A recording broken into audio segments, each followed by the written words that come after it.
Sa gitna ng planong hulihin ang mga kolorum na Uber at Grab units sa July 26, sinabi po ng Department of Transportation na hindi pinatitigil ang application ng mga prangkisa ng mga ito.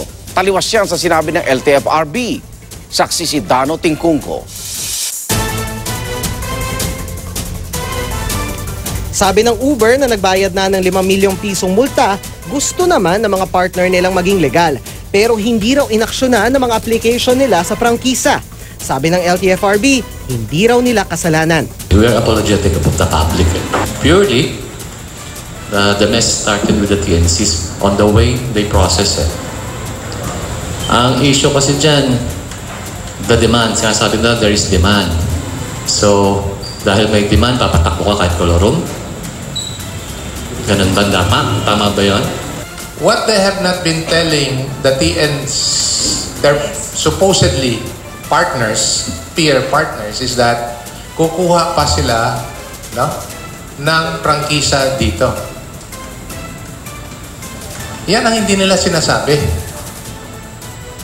Yun ang klaro doon. Kasi kung alam nilang kukuha pa sila ng prangkisa, then they should not have uploaded that in their system in the first place. Kinwestiyon pa nga ni LTFRB board member Eileen Lisada ang nasaksihan daw niyang patuloy na pagbibigay ng accreditation ng Uber sa mga bago nitong driver, hindi tulad ng Grab na tumigil na raw. So I went to Uber. When I entered Uber, it was business as usual.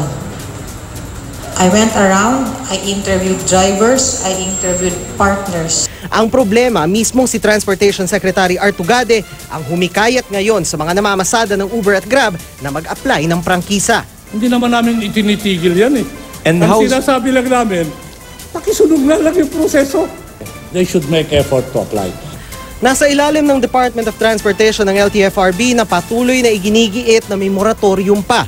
July 21, 2016, sinuspindi ang pagbibigay ng prangkisa sa mga TNVS. Hindi namin iniipit yan. We're stretching the accommodation to the operators. Sa July 26, may 15,000 pang unit ng Uber at Grab ang pwedeng bumiyahe. Lalabas na mababawasan ng mahigit 40,000 na Grab o Uber units. Ano ang mga epekto?